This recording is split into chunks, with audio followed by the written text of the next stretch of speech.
Hi, this is Roger, thanks for dropping by.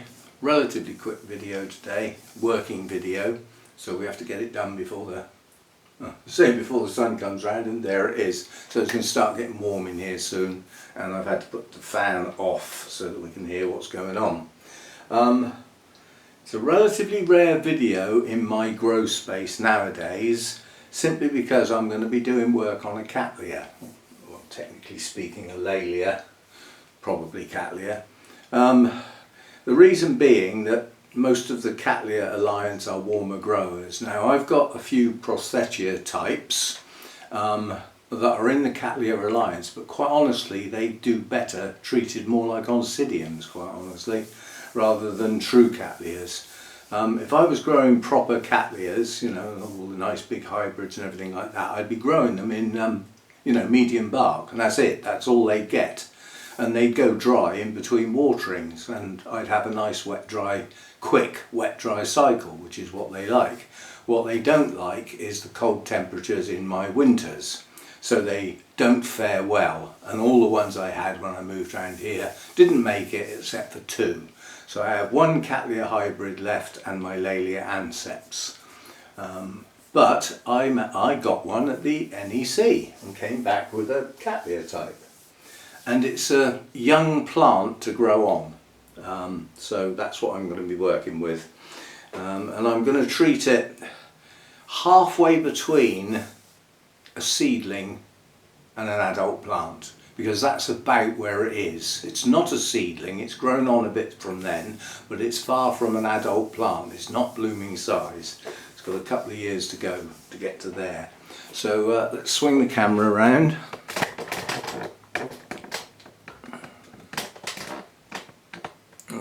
Something like, oh hang on, something like that. Yeah, that'll do. Right, there we go. So I'm a little more prepared than normal. I've already found the pot I want to use. Right, so this will just lift out. And for those of you interested in what it actually is, hopefully that's focused. Yeah, so it's Laelia Perinnei, and it's the form Cerulean, which means it has a little bit more of a bluish tinge than the normal species. Now this is a Cattleya that can be found, not always, but can be found at higher elevations, so it's more cold tolerant than others, which is why I got it. Now it's in a Sphagnum moss ball. The roots that are on there are old and tired, and those that are there are going to object to changing media. I'm hoping this will just separate gently so that we get to maintain some roots. As I say, these compact Sphagnum moss root balls are not the easiest to deal with. Not the easiest at all, but the trouble is it's the disturbance and then the sudden change of media type, unless you're going to put them back in moss. And in the sort of temperatures I grow in, I couldn't get away with growing Cattleyas in moss. You know, you'd need high temperatures and long day lengths on a more permanent basis to get away with it, because they do need to dry. You know, they do need that wet dry cycle. Where they naturally grow, they're stuck on a tree trunk or on a branch. It rains most days, and you know, by the evening it tends to have dried off a bit. Oh, we've got a couple of nice live roots up here. I hadn't noticed them when I bought it, I must admit. Right, we will do our best to preserve those. Whether they've actually got a growing root tip or not, I don't know. But there are some fleshy white roots. We will try and dig away at the moss from underneath. Yeah, that white fleshy root hasn't got a root tip, so it's stopped growing, but that doesn't mean it can't branch. It's a live root. Another one here, no root tip, but nonetheless it's a healthy, strong, plump, white root, and that's what we'll take to the new media. These older tired roots won't. Some of these are going to get trimmed off because they're all papery. So although my cough's nearly better, I've still got a gruff voice. Sometimes it comes and goes. Get to the last bit now.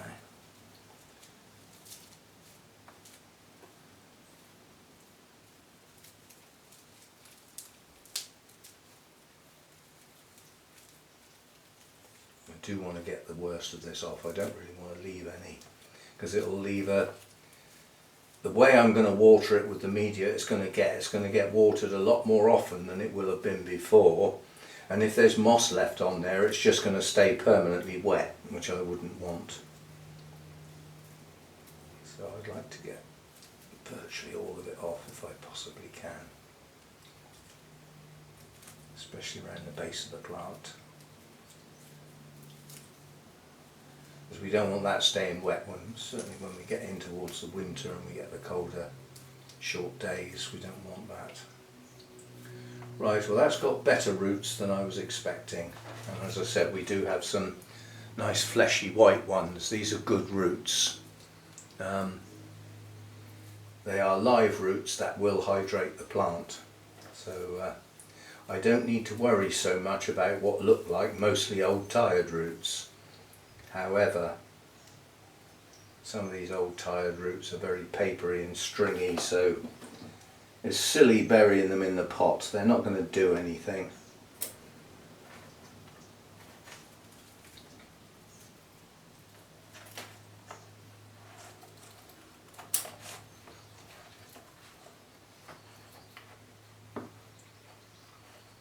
This is the type of thing you want to get rid of when they go like this.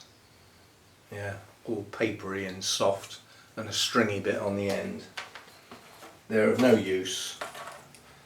If they feel reasonably solid farther up the root, then trim them. Don't cut them right off. They may well branch out. But otherwise, they're just better off gone. And with the ones on here, it's obviously the oldest roots, which are normally in the centre of the plant, which these are.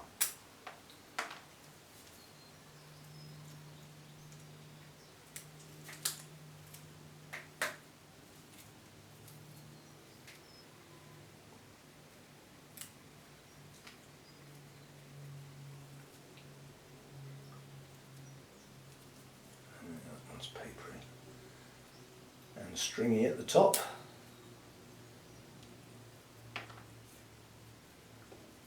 Is that one. I think that'll actually do. We don't want to go too mad, I'll end up snipping a good one. So that's what we're going to pot up. Oh, there's an old shoot there that looks incredibly like a snail. The last thing we want to do is pot it up with a snail. Now I'm just going to try and remove what sheaths there are. They're hidey places for scale, and scale love Cattleya types. Because of the sheaths, they've got places to hide where they feel safe. So we will try and remove those, or at least the surface ones. It also makes the plant look a bit nicer, quite honestly, because you're showing up more green. Still a couple of bits of moss that I can tease out.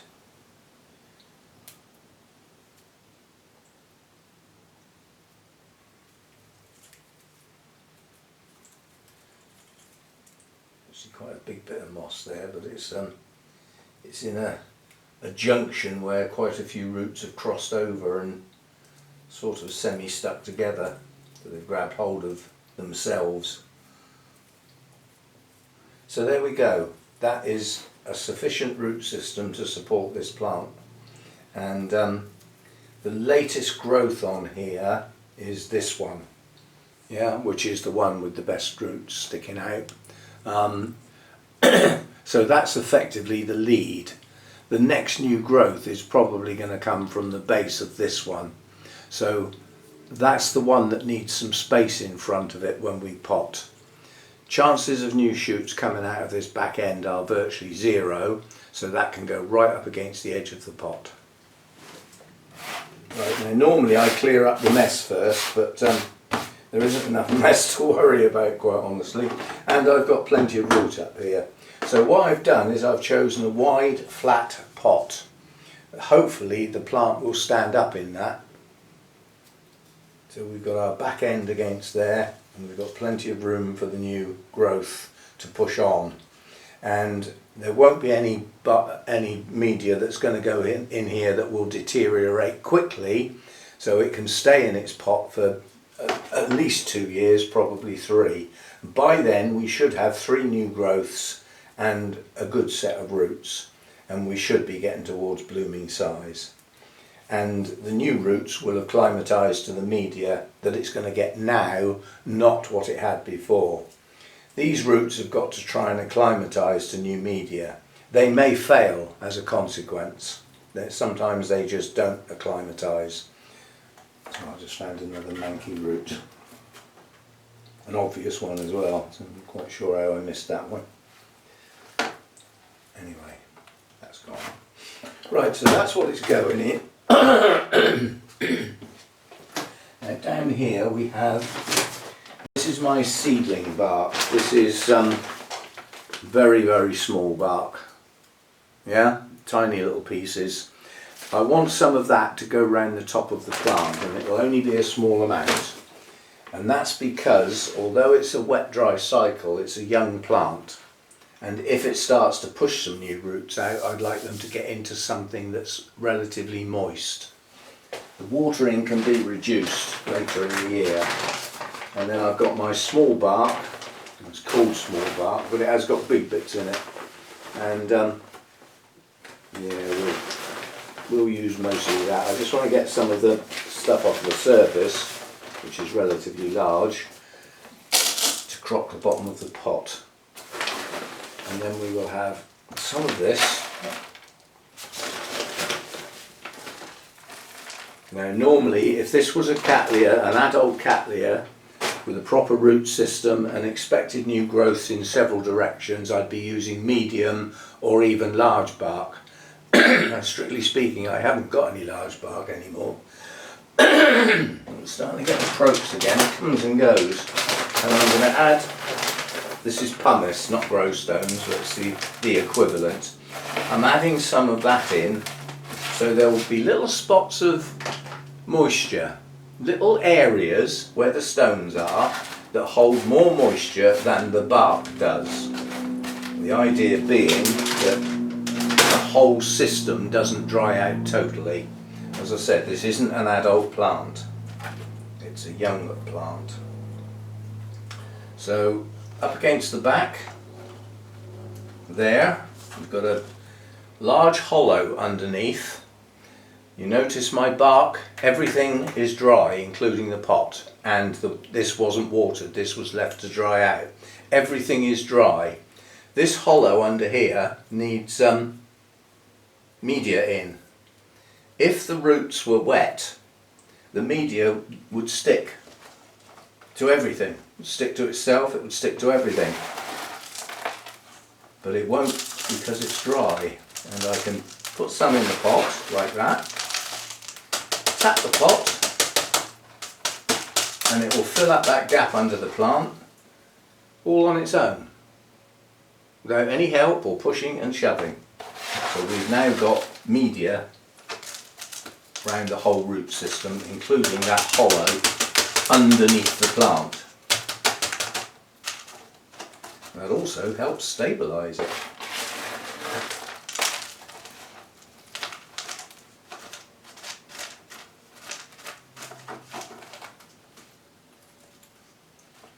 Right.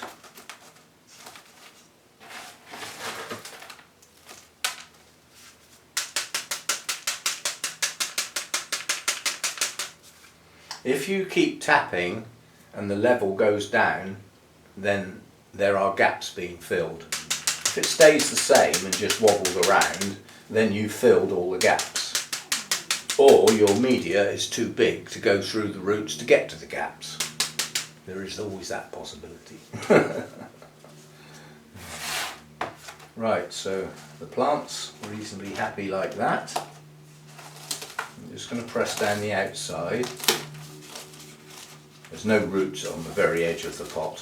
Go towards the middle, that will just help stabilise it.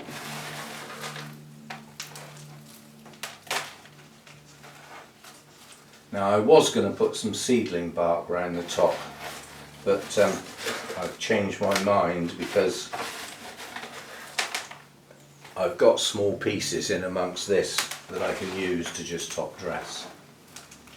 As I said, this is because it's new bark, it's going to dry quickly. The pumice will help little portions of the media stay moist for a bit longer than just the bark on its own, and there's quite a few of those in round the plant, and hopefully those new roots will acclimatise, and from this new lead, the front runner, hopefully we will get a new growth. But this will have a season that I've yet to establish. It will grow a new growth at its normal time. Now that could be late winter, early spring. A lot of it will probably depend on its normal flowering time. Now if it's a summer bloomer, it would expect to grow and mature its growth prior to that time. So given how long they take from initial start right up to getting to full size, mature the bulb, all that, you're probably looking at 6 months. So if it's going to be a summer bloomer, then the new growth would start in the winter and then push on into spring and mature and bloom in the summer. If it's an autumn bloomer, then obviously the growth would start that little bit later, which is more logical because that would be late winter, early spring as the day lengths increase or the amount of daylight increases and the rainier season starts, yeah, which will be more appropriate to come into growth. And then as that season comes to a close, you produce your blooms. But I don't know with this one, I haven't looked it up yet, but it would have a normal blooming system. Its growth period steps back from that period. And as I said, to grow and mature a Cattleya bulb can often take 6 months. Some of them it takes 9 months, and some of them mature a bit quicker. They do vary an awful lot, Cattleyas, because there is a lot of variety. So, where's my bark gone? We definitely, oh there it is. I definitely had 3 bags when I started. Yeah, there's too much there to go into waste, especially if it's got some grow stones in it. Well, pumice. Pumice was quite expensive to buy, and a lot of it was the postage because it's quite heavy relative to just bark. Dry bark weighs next to nothing. So, not too much to get rid of now. Now my watering bowl is totally empty because the last water that I used was for the peonies, which was incredibly strong feed mix, which isn't any good for anything else. So the little bit that was left went down the sink. So we need some more water in here. My couple of bare rooted mounts will need watering today. All of the mounts got watered yesterday, and the ones that have got mossy bases, they don't get watered every day because they don't dry out. It's only the ones that have got little or no moss. And I've got 2, the Mr. Hairy, the Senilli and the Trigonopus, must not stay wet. So they get watered a lot less frequently. They do have a bit of moss around the base, and I need that totally dry in between waterings, so they don't get watered that often. Yeah, so apart from those couple of mounts and this, there's no watering to do today. I'm right up to scratch. Did the Cymbidiums and we had a look at those. I've now done the Peonies and they've had a strong feed. The normal pots weren't done that long ago. I did my Phalaenopsis, so I'm up to scratch now. I might even manage to get through the weekend without having to do a major watering run, which will be good because it's a weekend off. I've got no events, nothing coming up where I've actually got to go out in the car and do something. It's just a blank weekend. And it will be the last one for a while because the following weekend is the Orchid Society meeting. So I'll be out on Saturday, but it'll be a normal Sunday. The following weekend, Hannah's down and we're off to the Burnham's Summer Orchid Festival. So I'll be picking Hannah up on the Friday, off early on Saturday morning to Burnham's, spend the day there. And then Sunday Hannah will be down, so there probably won't be a normal Sunday chat. But that's in a couple of weeks' time, we don't really need to worry about that just yet. Right, so a good soak for this, and then keep my eye on it and make sure it doesn't get too dry too soon. As I say, it'd be nice to see these roots hydrate properly. It would help if they turned a little green as well to show that they are hydrating. We shall see. Not all roots do that. I mean, there's a saying with Phalaenopsis, oh, they're a silvery grey colour when they're dry, and that's when they need water. And when you water them, they go green, and you know that they're wet. Well, no, they don't all do that. Some of them don't change colour. You'd have to stand them in water for half a day to get them to change colour, and that's not how they grow. It's just some of them are more accommodating at letting you know when they need water because of the colour, but don't rely on it because they don't all do that. I mean, some of them don't have the silvery grey roots, some of them have more whitish type of root. But I've got Phalaenopsis, they can have an absolute soaking and they don't change colour one bit. The bark stays wet around them. You can come back the next morning and have a look and they still haven't changed colour, but they are absorbing, otherwise the plant would die. So they are working, they're just not changing colour. They don't all do it. So don't rely on it unless you're confident that the one you're working with does change colour, in which case yes, you can work with it. Right, that'll do. Enough waffle, especially as we started with Cattleyas and now we're doing Phalaenopsis. That's what you get round here. We chop and change all the time. And thanks for dropping by and everything, and I'll see you next time. Don't forget, do your thumbs up. If you're not subscribed, it would be nice if you did so. It doesn't cost anything, despite the expression. Don't forget your hypes. I would imagine you've used them by now. You get 3 a week starting at midnight on Sunday. So when you get up Monday morning, there they are ready to go. You can only use them on certain devices. You can only use them on certain channels. And you can only use them on recent videos. So you can't hype older videos. So that's how it works. But you get 3. I suggest you use them. You don't have to use them on my videos, but use them.